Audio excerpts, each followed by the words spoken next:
Graça e paz, amém? Ainda em pé, abra sua Bíblia comigo, em 2 Coríntios, capítulo 3, versículo 18. Gostaria de compartilhar nesta tarde um tema, que eu espero que o Espírito Santo se mova no nosso meio nesta tarde, faça arder o seu coração de paixão e de mais amor por Ele. Quero falar sobre a glória da nova aliança.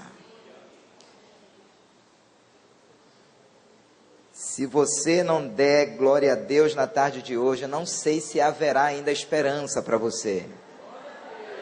Porque a nova aliança revoluciona qualquer coração que ama o Senhor.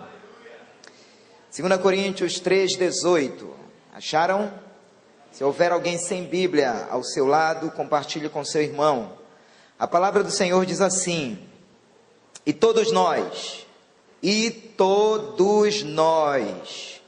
com o rosto desvendado, contemplando, como por espelho, a glória do Senhor, somos transformados.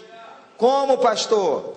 De glória em glória, de glória em glória, de glória em glória, na sua própria imagem, como pelo Senhor, o Espírito. Vamos orar. Senhor, que palavra é a palavra do Senhor para as nossas vidas? Tua palavra é vida, Senhor. Tua palavra é instrumento de cura, de libertação, de restauração e, sobretudo, de salvação para as nossas vidas. Senhor, ao olharmos para a história de Adão no Éden, tudo parecia estar acabado por conta da desobediência dele. Mas ao olhar para aquilo que aconteceu na cruz do Calvário, nós podemos perceber claramente que um dia o Senhor sonhou conosco. Um dia o Senhor sonhou com cada um de nós, te louvando, te adorando, te bendizendo, te servindo e vivendo com o Senhor eternamente. E o nome disso se chama graça. O nome disso se chama novo pacto. O nome disso se chama nova aliança celebrada na cruz do Calvário. Obrigado, Senhor, pelo teu amor. Obrigado pela cruz. Obrigado pelo teu sangue. Obrigado pelo teu amor demonstrado no madeiro, Senhor. Nosso coração se alegra em ti. Espírito Santo, eu te entrego este ambiente. Cada pessoa que aqui está, que o nosso coração na tarde de hoje seja compungido pelo teu Espírito, Senhor. Que sejamos abençoados pelo Senhor. Que a nossa mente se abra para a compreensão do que aconteceu na nova aliança em Cristo Jesus. É a minha oração com gratidão em nome de Jesus, diga amém. Você pode se sentar, querido. Permaneça com a sua Bíblia aberta em 2 Coríntios capítulo 3, porque nós estaremos dando um mergulho neste capítulo. Escute, Paulo aqui em 2 Coríntios capítulo 3, ele está fazendo referência de algo que aconteceu lá na antiga aliança, de algo que aconteceu lá no Antigo Testamento. Pastor, qual é a referência que o apóstolo Paulo está fazendo neste capítulo? Ele está trazendo à nossa memória uma experiência que ocorria com a vida de Moisés, esse grande profeta, esse grande servo do Senhor. O que acontecia com a vida de Moisés? Toda vez que Moisés entrava na tenda da congregação para falar com o Senhor, ele saía de lá com o seu rosto brilhando. Ele saía de lá com o seu rosto resplandecendo a glória do Senhor. Ele saía de lá cheio da presença de Deus. Quando ele subiu a primeira vez no Monte Sinai, ele desceu dali, as pessoas se assustaram com ele, porque a glória de Deus estava estampada no semblante, no rosto de Moisés. E é isso que a presença de Deus promove na nossa vida. Porque um coração cheio de Jesus alegra o rosto. Um coração cheio de Jesus resplandece no rosto. E ali estava Moisés, cheio da presença de Deus, e aquilo era estampada no rosto dele. Essa referência, essa história está lá em Êxodo 34, você vai poder ler com calma. Quando ele saía da tenda da congregação, ele começava a falar com o povo, e o povo via a glória de Deus no rosto dele. Só que Êxodo 34 fala de algo que Deus não mandou Moisés fazer, mas ele fez. Depois que ele falava com o povo, saía da presença de Deus, falava com o povo, ele colocava um véu no rosto dele. Deus não mandou ele fazer isso. O apóstolo Paulo chega a falar no versículo 13 de 2 Coríntios 3, que uma das possíveis razões dele fazer isso, era pelo fato, alguns estudiosos também dizem isso, era pelo fato do povo não perceber que a glória de Deus, no rosto dele, estava desvanecendo. Porque aquela glória era temporária, aquela glória era transitória, aquela glória não era permanente. Não ficava no semblante dele o tempo todo, semana toda, o mês todo, não. Ela começava a desaparecer. E alguns intérpretes dessa história chegam a dizer que uma das razões era porque ele não queria que o povo percebesse que aquela glória se esvaiu da sua vida.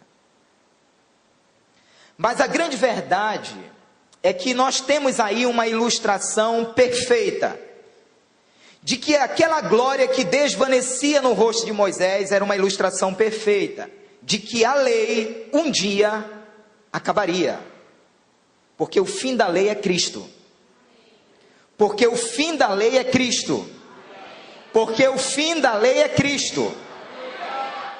Então nós tínhamos ali naquela glória que desvanecia no rosto de Moisés uma ilustração perfeita, porque a lei era temporária, a lei era transitória, a lei um dia se encerraria na pessoa de Jesus Cristo. Então eu quero destacar nesta tarde a glória que existe hoje na nova aliança. E eu quero fazer com você, em primeiro lugar, um contraste. Em primeiro lugar, vamos fazer um contraste das duas alianças, a antiga e a nova aliança celebrada em Cristo. Então vamos lá para o texto de 2 Coríntios 3. Permaneça com a sua Bíblia aberta aí, porque nós vamos navegar neste capítulo. Olhe para o versículo 7, o que o apóstolo Paulo está falando, fazendo este contraste das duas alianças. Diz assim o versículo 7. E se o ministério da morte, gravado com letras em pedras, o que foi gravado em pedras, igreja? O que foi gravado em pedras? A lei, os 10 mandamentos. Se isso que foi gravado com letras em pedras se revestiu de glória, a ponto de os filhos de Israel não poderem fitar a face de Moisés, por causa da glória do seu rosto, a qual era transitória. Perceba que o apóstolo Paulo está se referindo aqui aos 10 mandamentos. Ele diz que havia uma certa glória na lei de Moisés, nos 10 mandamentos. Mas o que me chama a atenção nesse versículo 7 é quando o apóstolo Paulo diz aqui, logo no início: e se o ministério da morte. Sabe como foi que ele chamou os 10 mandamentos?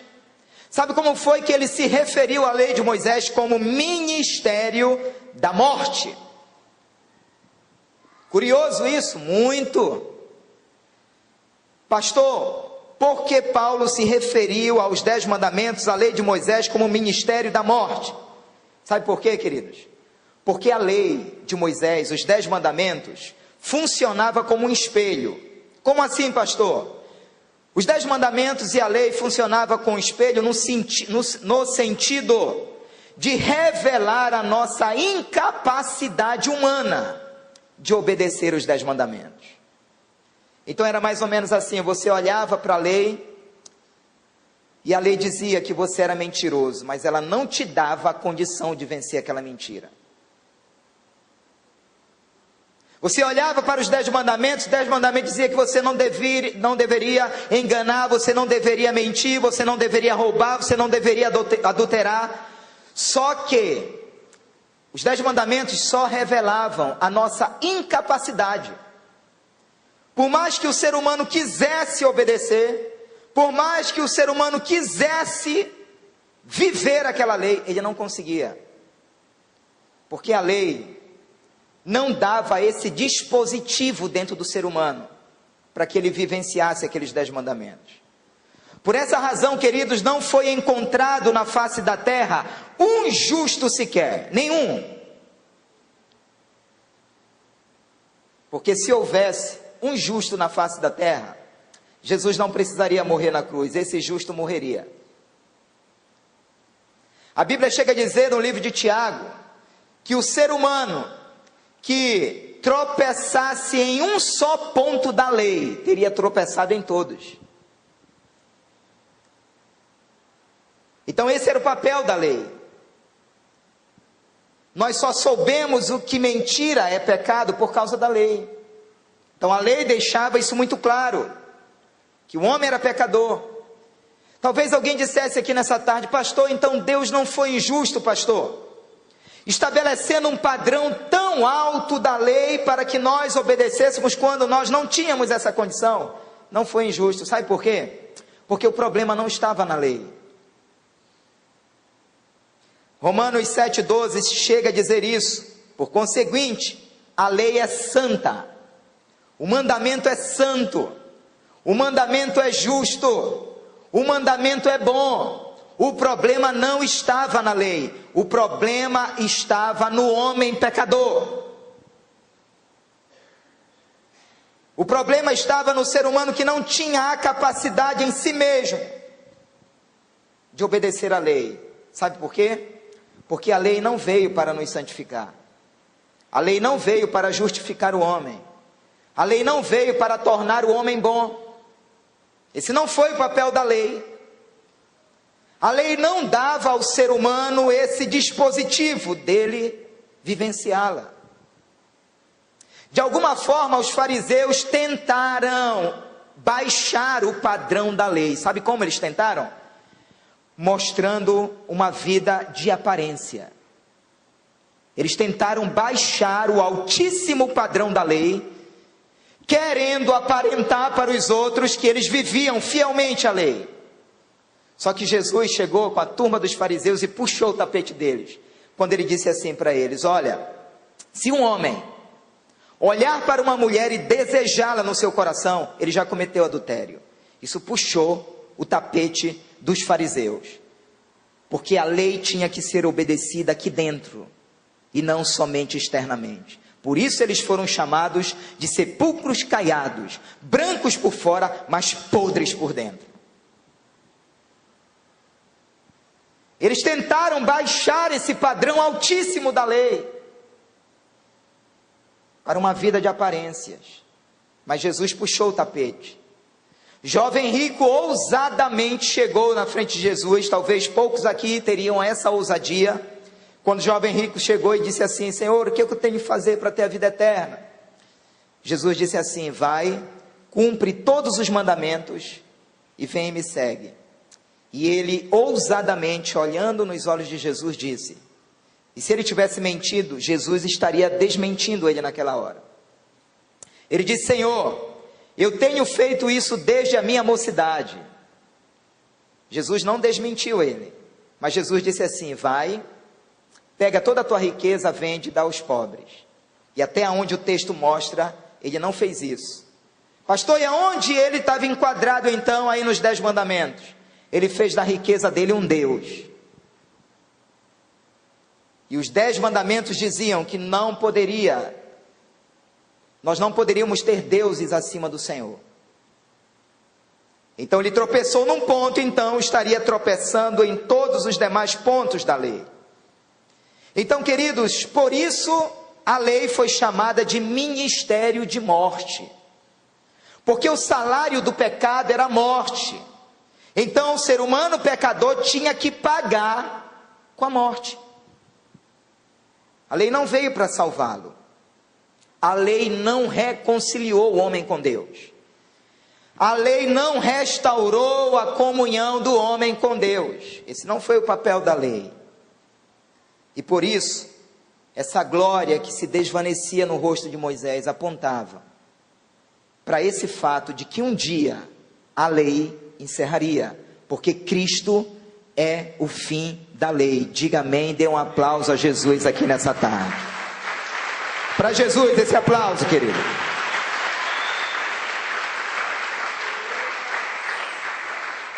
Vamos prosseguir em 2 Coríntios 3, versículo 8. O apóstolo Paulo escreve no versículo 8 dizendo: como não será de maior glória o ministério do Espírito? Querido e querida,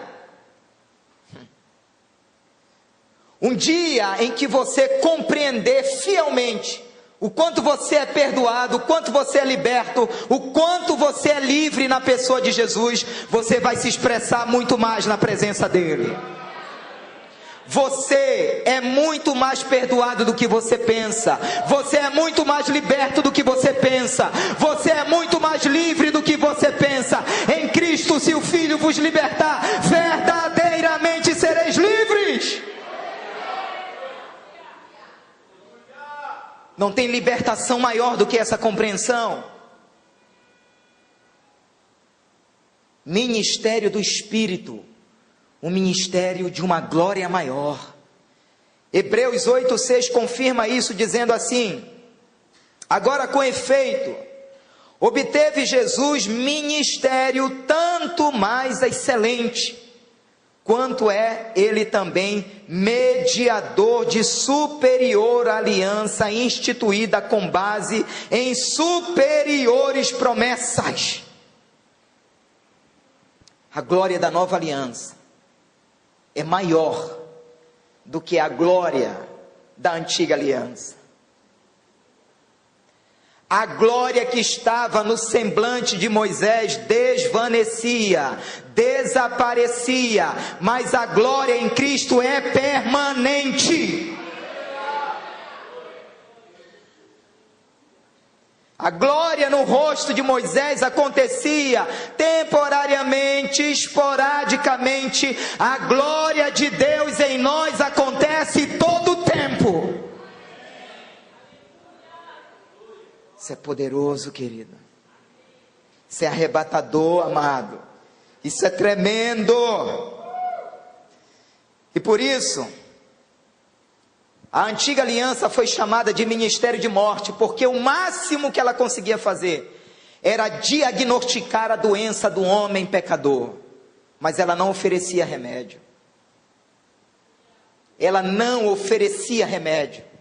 Ela não oferecia cura. E é por isso que na nova aliança o ministério do Espírito é chamado de ministério de vida, porque a nova aliança não apenas diagnosticou a doença do homem pecador, mas ofereceu o remédio na pessoa de Jesus Cristo de Nazaré. Se você já experimentou esse remédio, diga amém, diga aleluia, dê um glória a Deus, aplauda Ele, libere um grito de liberdade nessa tarde se você é livre. Aleluia! Aleluia! Paulo colocou isso dizendo, em Colossenses 1:27, aos quais Deus quis dar a conhecer qual seja a riqueza da glória deste mistério entre os gentios, isto é, Cristo em vós, a esperança da glória. É o mistério da graça, querido. É o mistério do amor de Deus. É o mistério do Espírito. Versículo 9, lá de 2 Coríntios 3. Porque se o ministério da condenação foi de glória, se esse ministério de morte, de condenação já foi, tinha uma certa glória, digamos assim, em muito maior proporção será glorioso o ministério da justiça. Se não bastasse Paulo chamar de ministério de morte, agora ele chama a antiga aliança de ministério da condenação. Por que, pastor, o apóstolo Paulo chama de ministério da condenação? Porque era exatamente isso que acontecia na nova aliança. A velha aliança condenava quem não cumpria a lei. Condenava quem não atendesse às demandas da lei. E por isso, ministério da condenação. Um exemplo clássico disso nos dias de Jesus foi quando os fariseus trouxeram à presença de Jesus uma mulher que foi pega em adultério. E os fariseus disseram: a lei de Moisés diz que ela deve ser apedrejada. E Jesus disse: é verdade, vocês têm razão, podem pegar as pedras. O primeiro que não tiver pecado, lance a pedra. O único que podia lançar pedra naquela mulher era Jesus.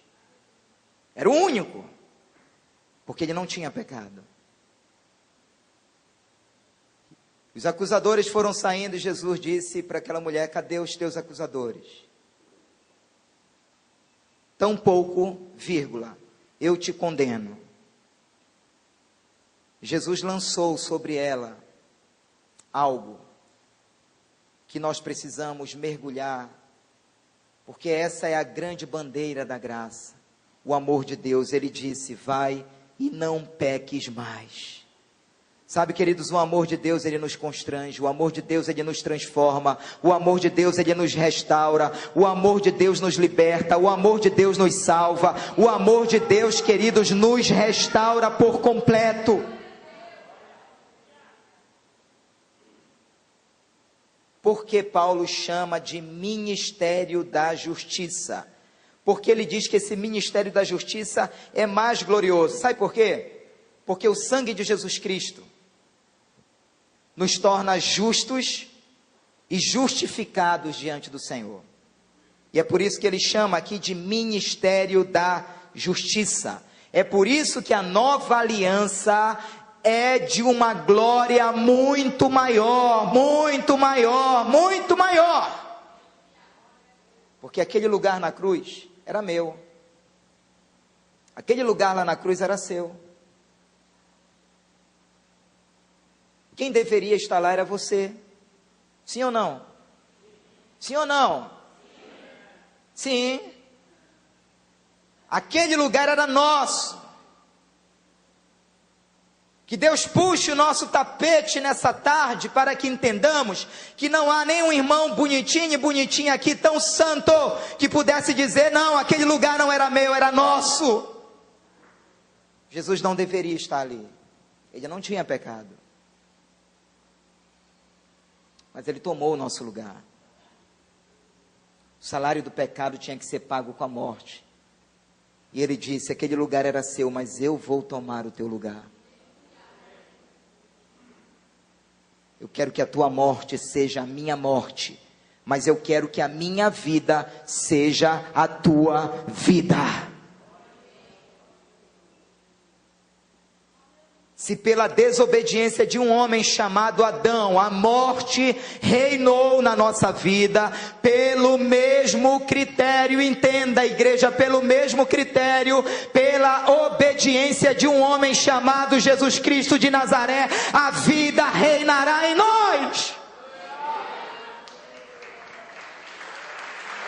Pelo mesmo critério.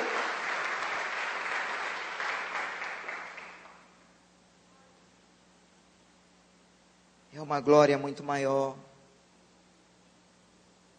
Romanos 8, do versículo 1 a 3, chega a dizer: agora, pois, já nenhuma, absolutamente nenhuma condenação há para os que estão em Cristo Jesus, porque a lei do Espírito da vida em Cristo Jesus te livrou da lei do pecado e da morte. Porquanto que fora impossível a lei, no que estava enferma pela carne, isso Deus fez, é Ele que faz, igreja, é Ele que faz, igreja. enviando o seu próprio Filho em semelhança de carne pecaminosa e no tocante ao pecado, e com efeito condenou Deus na carne o pecado.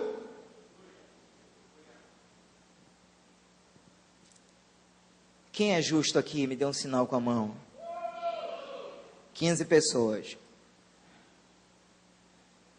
Quem é justo aqui? Levante a mão. 25 pessoas. Eu vou aprofundar essa pergunta. Quem é tão justo como Jesus é aqui? As mãos diminuíram.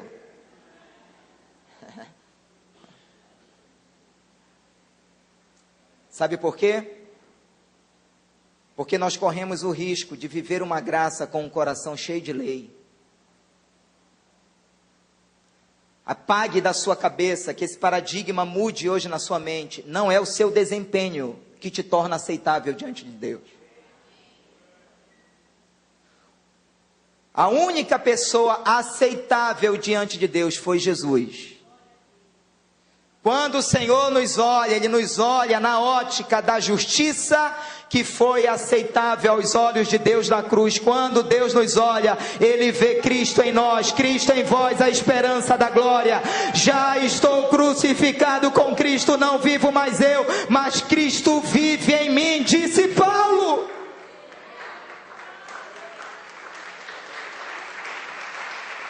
Não é você, querido.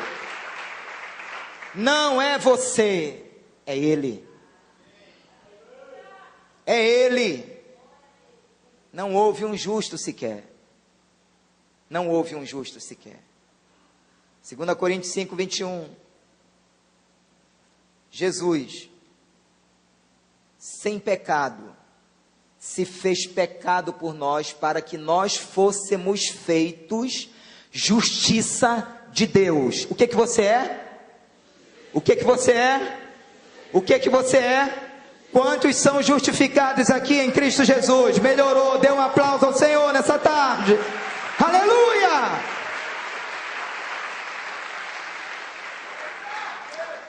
Querido, se você não entender a glória da nova aliança, você está perdido.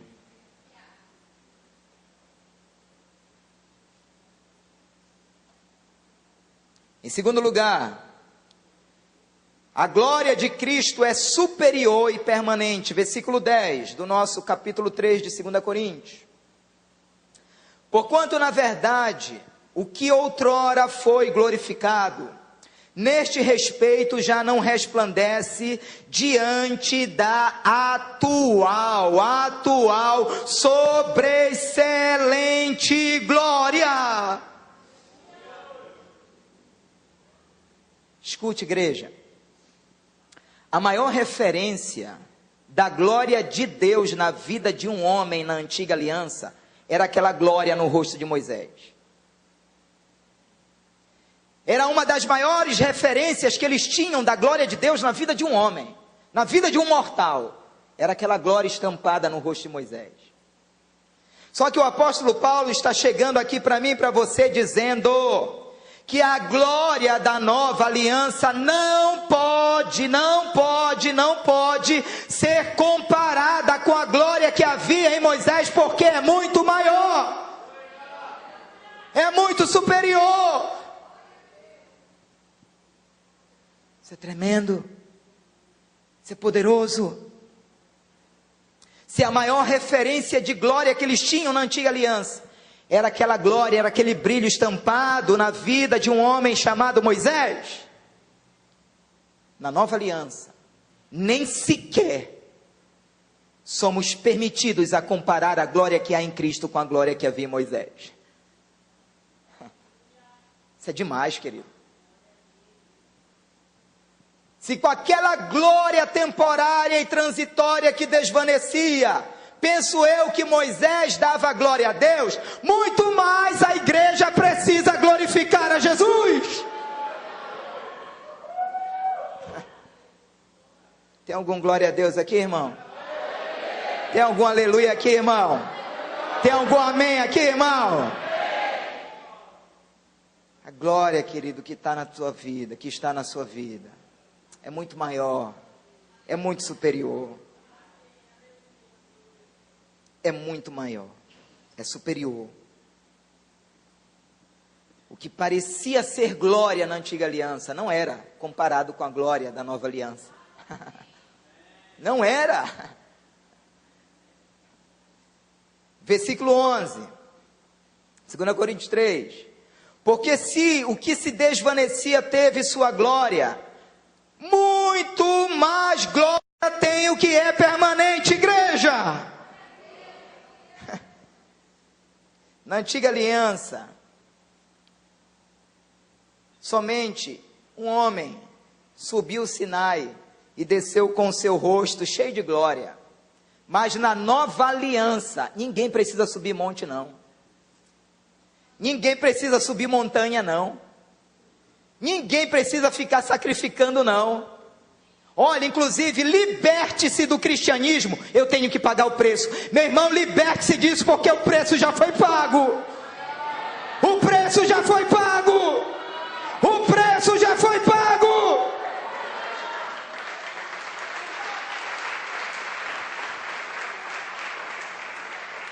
Já foi pago. Cristianismo não é eu tenho que fazer, eu tenho que fazer, eu tenho que fazer. Cristianismo é já foi feito, já foi feito, já foi feito.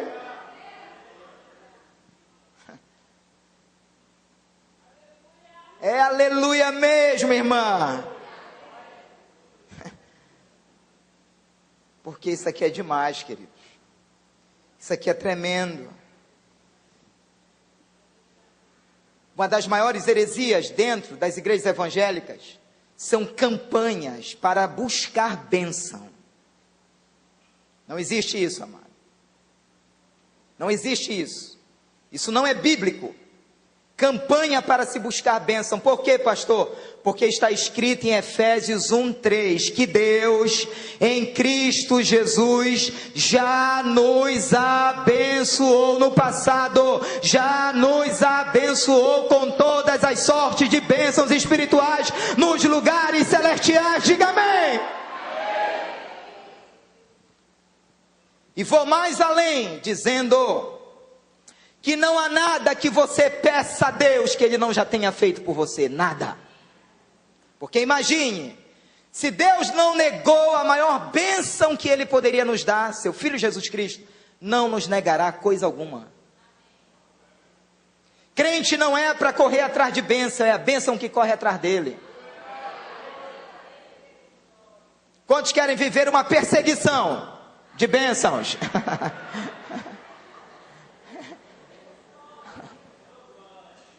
É assim, meu irmão, você está correndo, a bênção está atrás.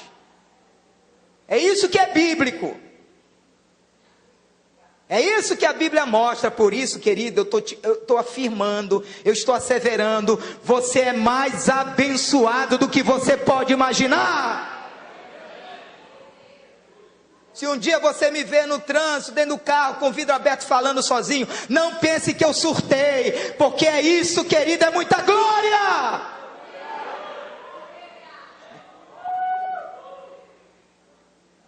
Crente é para andar assim, cantando, celebrando. Alegrei-me quando me disseram, vamos à casa do Senhor. É, querido, é muita glória. Tem algum glória aqui nessa tarde? É a glória da nova aliança. Tu está pensando que tu vai entrar no céu com essa cara de defunto, meu irmão? Pode tirar o cavalinho da chuva. Nós entraremos nos céus celebrando aquele que vive e reina para todo sempre. Aleluia!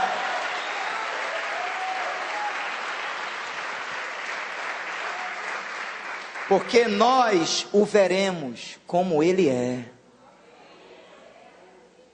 Eu pisar no céu, eu quero passar pelo menos uns 900 bilhões de anos de eternidade, anos-luz, só assim, ó, contemplando a face dele. Nem olhos viram, nem ouvidos ouviram aquilo que Deus tem preparado para aqueles que o amam. Não dá para comparar com nada nessa terra, aquilo que está preparado. Hebreus confirma isso dizendo, que nós podemos desfrutar dessa glória continuamente. Aqui em Hebreus 10, versículo 19 e 20, diz assim: tendo, pois, irmãos, intrepidez para entrar no santo dos santos pelo sangue de Jesus, pelo novo e vivo caminho que ele nos consagrou pelo véu, isto é, pela sua carne. Intrepidez, livre acesso, não há mais véu. Um fato curioso é que na mobília do tabernáculo de Moisés não havia um utensílio chamado cadeira. Não havia naquela mobília, não havia naquela estrutura cadeira. Hebreus chega a dizer que o sacerdote ele não parava de sacrificar, todo o tempo sacrificando, todo o tempo se movimentando no átrio, no santo lugar e no santíssimo. Ele fazia isso todo o tempo, ele não parava, não havia tempo de sentar. Mas Jesus, na nova aliança, viveu entre os homens, foi morto no madeiro, ao terceiro dia ele ressuscita, ele ascende aos céus e quando chega lá, ele se assenta ao lado do trono de Deus para dizer: acabou, completou, terminou, está consumado. E mais, ele nos fez assentar-se juntamente com ele em glória. Querido, querida, descanse em Jesus. Ele se assentou e te fez assentar-se juntamente com ele. Diga para o seu irmão: isso é graça. Isso é graça. Ah, pastor, minha vida cristã está muito atribulada. Isso não é vida cristã. Pastor, minha vida cristã está um fardo. Esse fardo não é de Jesus, porque o fardo dele é leve. Os mandamentos do Senhor não são penosos. Eu tenho que estar aqui num lugar como esse por prazer, por alegria. Isso aqui não pode ser fardo para mim, para o pastor Marcelo estar aqui. Ai meu Deus, eu vou pregar de novo. Misericórdia, Senhor, meu Jesus, me livra. Não pode ser, querido. Eu tenho que estar aqui por prazer. Porque o relacionamento com Deus promove isso. Ativa todas essas verdades dentro de nós. É por isso que Paulo disse aí, no versículo 12 de 2 Coríntios 3. Tendo, pois, tal esperança, servimo-nos de muita ousadia no falar. Em outras palavras, igreja fale isso, igreja proclame isso, igreja anuncie isso, igreja publique isso. Essa é a boa nova do Evangelho. Essa é a boa notícia do Evangelho. Que o ministério da nova aliança não é de morte e de condenação, é de vida. E vida em abundância. É por isso que Tiago 2,10 diz: pois qualquer que guardar toda a lei, mas tropeça em um só ponto, se torna culpado de todos. A lei era perfeita e exigia total perfeição. Por isso que tropeçar num ponto, o homem tropeçaria em todos os demais, era culpado de toda a lei. Mas aquilo que a lei não conseguiu fazer, aquilo que o homem não conseguiu fazer, Deus fez na cruz através de Cristo. Somente o sacrifício de Jesus satisfez a justiça de Deus. Ele é o nosso representante fiador. Jesus cumpriu a lei no nosso lugar. Tudo o que aconteceu com Jesus aconteceu conosco. Quando ele ressuscitou, nós ressuscitamos juntamente com ele. Você sabe quando a vida eterna começou? No dia que você aceitou Jesus. A gente tem uma ideia muito assim, querido. Não, a vida eterna vai começar quando eu morrer. Não, quem tem o Filho tem a vida.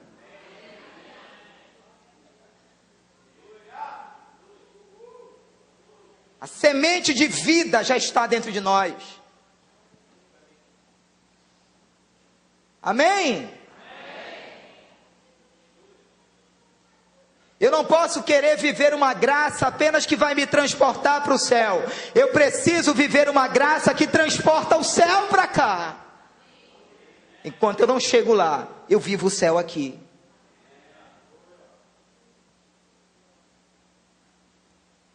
O mesmo Espírito que vai glorificar ao Senhor por toda a eternidade, já é esse que está aí, querido. Quando eu chegar no céu eu vou receber um Espírito novo, já é esse que está aí. Aquele que se une ao Senhor se torna um só Espírito com Ele. Um aplauso ao Senhor, querido. Forte aplauso ao Senhor, querido.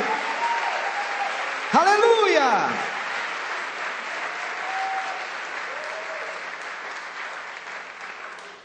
Em penúltimo lugar, a nova aliança exige rosto descoberto. A nova aliança exige rosto descoberto. Versículo 13.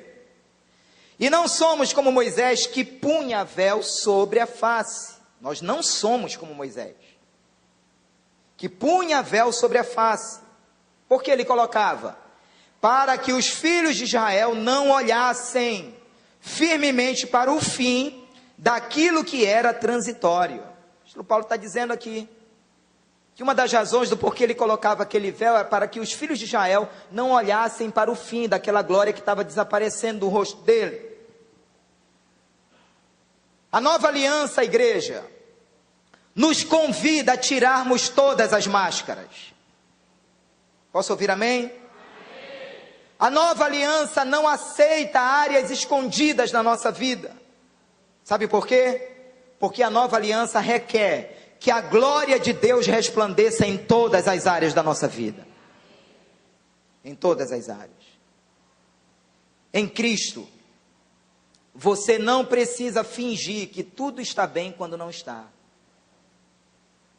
Em Cristo, você não precisa representar algo que você não é. Você não precisa disso. Na nova aliança, você não precisa disso. Por quê, pastor? Sabe por quê? Porque Deus sabe que nós somos fracos. Ele sabe disso. Ele sabe que nós somos frágeis. Ele sabe.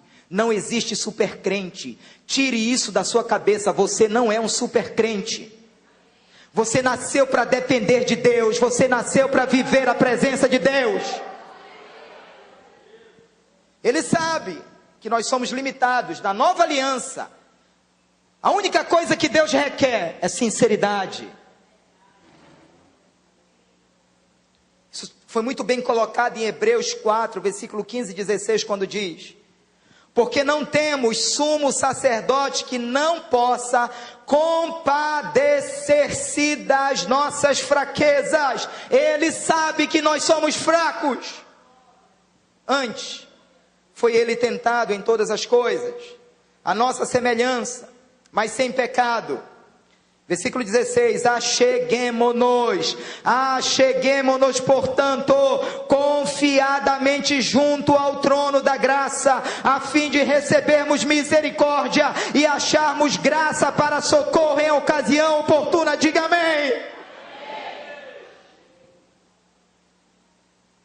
A nova aliança nos propõe isso. Não tenha medo de rasgar o seu coração na presença dele. Sabe por quê? Porque Ele te amou no tempo da nossa maior depravação. Deus nos amou, Deus entregou o seu Filho por nós, sendo nós ainda pecadores. Deus nos amou no tempo da nossa maior depravação. Então não tenha medo de rasgar o seu coração diante da presença dEle. Ele sabe que nós somos pó. Isso me faz lembrar de Esther, num momento de tanto desespero no meio dos judeus. Ela ousadamente entrou na presença do rei Assuero. E havia uma tradição que se aquele rei não estendesse o cetro, ela morreria. Ela correu o risco e foi, e na presença do rei, ele levantou o cetro. Eu quero te dizer, queridos, que quando nós chegamos em Cristo na presença de Deus, o cetro estava levantado. O cetro estava levantado porque Jesus satisfez a justiça de Deus na cruz.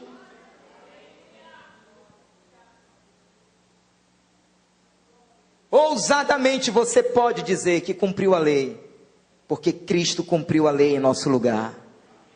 É Cristo em nós, não somos nós, é Cristo em nós. Nós não estamos em Adão, nós estamos em Cristo.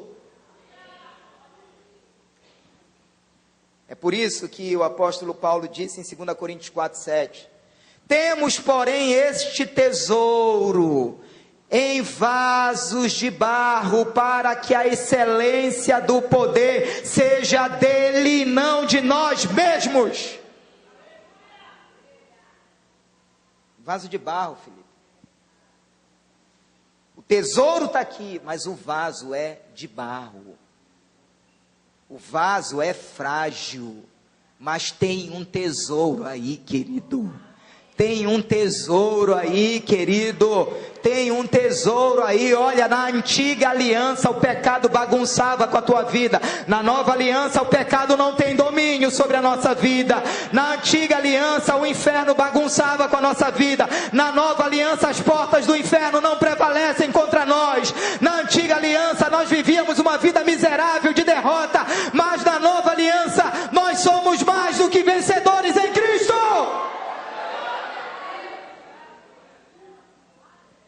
Temos que entender isso. Na nova aliança, seja transparente. Na nova aliança, seja honesto. Na nova aliança, seja verdadeiro. Não existe cura para as áreas escondidas da nossa vida. Tem que ser rosto descoberto. Quem vive de rosto pintado, que de rosto coberto, é quem vive de teatro. Cristianismo não é vida de teatro. Cristianismo é vida de rosto desvendado, de cara limpa, de coração limpo e de mãos limpas. Se você crê nisso, diga amém. Dê um aplauso ao Senhor e libere um grito de liberdade. Aleluia!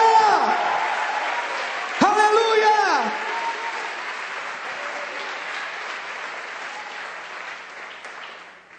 Em Cristo, na nova aliança, você não precisa do véu da hipocrisia, da mentira, da dissimulação. Qual é a área da tua vida, querido, que está faltando glória? Qual é? Qual é a área da sua vida que está faltando glória? Paulo descobriu algo. Quando eu identifico as minhas fraquezas e as submeto diante de Deus, eu tenho experimentado poder, porque o poder de Deus, ele se aperfeiçoa na nossa fraqueza. Quanto mais fraqueza houver em nós, maior será o nível do poder de Deus sobre a nossa vida. Diga amém. Viva sem véu, querido, na presença de Deus. Versículo 14. 2 Coríntios 3, mas os sentidos deles se embotaram, pois até ao dia de hoje, quando fazem a leitura da antiga aliança, o mesmo véu permanece, não lhes sendo revelado, olha só, não lhes sendo revelado, que em Cristo é removido. Versículo 15, mas até hoje, quando é lido Moisés, o véu está posto sobre o coração deles. Versículo 16, quando porém algum deles se converte ao Senhor, o que acontece? O véu lhe é tirado. Irmãos, a conversão, ela remove o véu da cegueira espiritual dos nossos olhos e nosso coração. Porém, a conversão, ela não pode ser vista como um fim em si mesmo. Como assim, pastor? O dia da sua conversão não foi tudo que Deus tinha para fazer na sua vida. Na verdade, o dia da sua conversão marcou o início de um processo de transformação na nossa vida, que perdura até o dia de hoje. Então é mais ou menos assim, eu me converti há 20 anos atrás e continuo me convertendo até hoje. Posso ouvir amém? E o nome disso se chama desenvolvimento espiritual, crescimento na fé, maturidade cristã, renovação de mente, há aperfeiçoamento cristão. Mas essa transformação só acontece com o rosto desvendado. Essa transformação só acontece quando eu tiro o véu. Não somos como Moisés. E é por isso que o apóstolo Paulo diz no versículo 17 de 2 Coríntios 3: ora, o Senhor é o Espírito, e onde está o Espírito do Senhor, aí há liberdade. O Espírito do Senhor não está onde tem pecado, onde tem mentira, porque Ele é o Espírito da verdade.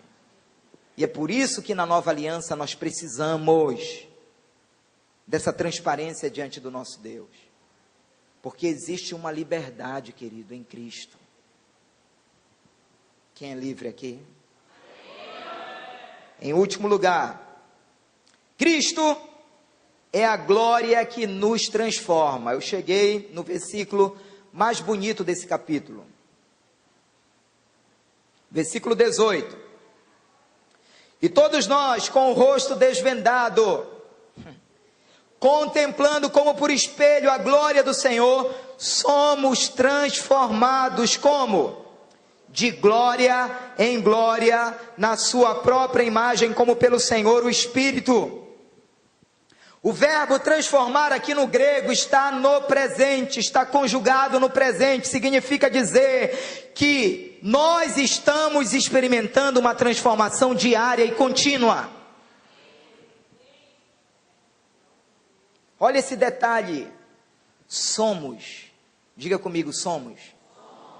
Está aqui, ó, somos transformados, somos. O que eu quero dizer aqui, tem alguém fazendo isso.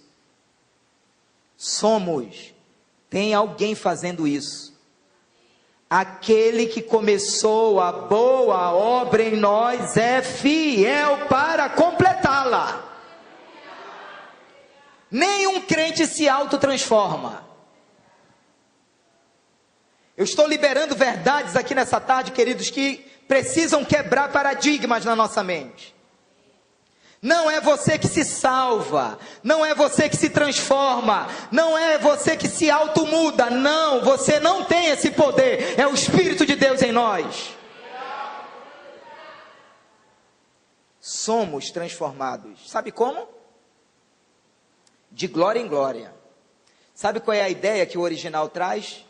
Nós estamos sendo esculpidos, como que artesanalmente, pelas próprias mãos do Senhor. Não é uma mudança que Ele está fazendo na nossa vida, é uma transformação, porque mudar é diferente de transformar. Mudar algo, eu posso mudar essa capa aqui para cá, eu mudei de lugar, mas num dado momento essa capa pode voltar para o mesmo lugar. Deus não está trabalhando comigo e com você com mudanças, Ele está trabalhando com transformação. Isso significa dizer que é impossível voltar à forma original quando se é transformado. Aleluia!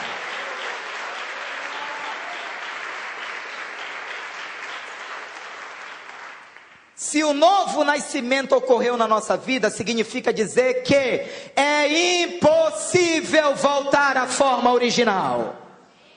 Porque aquele que está em Cristo, nova criatura é. As coisas velhas já passaram, eis que tudo se fez novo. Isso é demais. Esculpidos com a glória do Senhor. Por que, pastor? Esculpidos com a glória do Senhor. Sabe por quê? Porque nós fomos criados para viver cheios da glória de Deus. O ser humano foi criado para viver cheio da glória de Deus. Então significa que Deus está em Cristo restaurando em nós a imagem, a sua própria imagem e semelhança que foi perdida no Éden. É uma obra de restituição. Tanto é que Romanos 8, 29 diz: porquanto aos que de antemão conheceu, também os predestinou para serem conformes à imagem de seu Filho, a fim de que ele seja o primogênito entre muitos irmãos. Vai chegar um ponto que a única diferença entre nós e Jesus é que ele é o primogênito. De tão parecido que ficaremos com ele.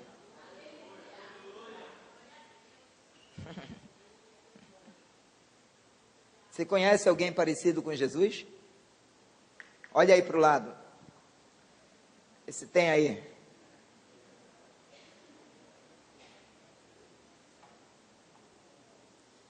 Irmãos, eu conheço pessoas tão ligadas com o Senhor, que antes de eu querer me parecer com Jesus, eu quero pelo menos me parecer com elas.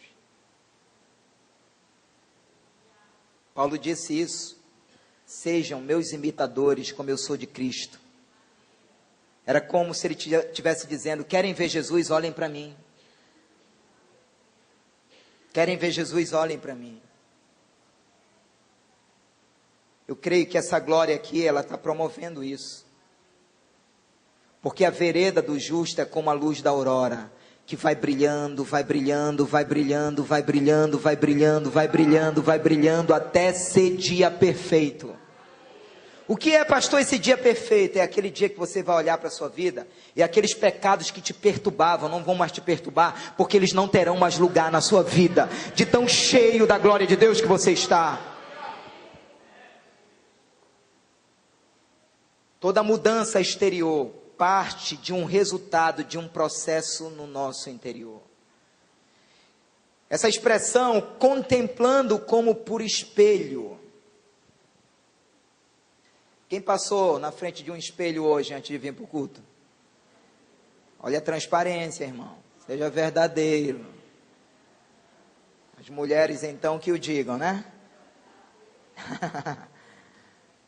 A ideia que essa expressão contemplando no original nos dá é a seguinte: é a ideia de alguém que ficou fixado na frente de um espelho, focado, olhando firmemente, como que por espelho. A analogia que o apóstolo Paulo está fazendo aqui com o espelho, ela é interessante, porque uma das características uma das características marcantes do espelho é a sua capacidade de refletir. É como se Deus estivesse olhando para nós hoje dizendo: eu estou procurando homens e mulheres que queiram refletir a minha glória nessa terra. Como por um espelho. Como que por um espelho. Minha filha de vez em quando pega no meu pé, às vezes eu estou na frente do espelho penteando o cabelo. Por que os irmãos estão rindo? E ela diz: pai, por que o senhor está demorando tanto? Eu digo para ela: tudo é possível que crê, minha filha. Obrigado, irmã, pela força.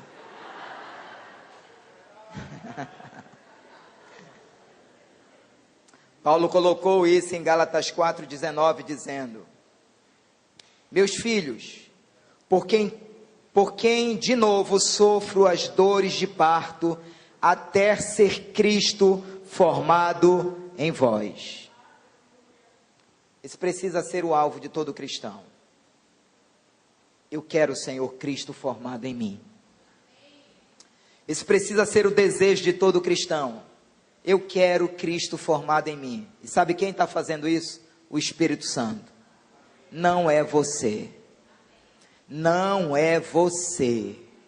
Não é você. O que eu proponho para você hoje? Se renda a esse amor. Se renda ao mistério da graça.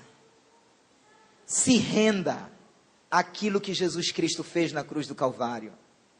Apague da sua mente a ideia: Jesus morreu para me salvar. Foi muito mais do que isso. A graça que vai me transportar para o céu é a graça que transporta o céu para cá agora. É a graça que me faz viver o céu aqui e agora. E tudo isso acontece dentro de nós. Eu vou orar por vocês. Mas eu quero que antes disso você ore, dizendo: Senhor, eu preciso te conhecer.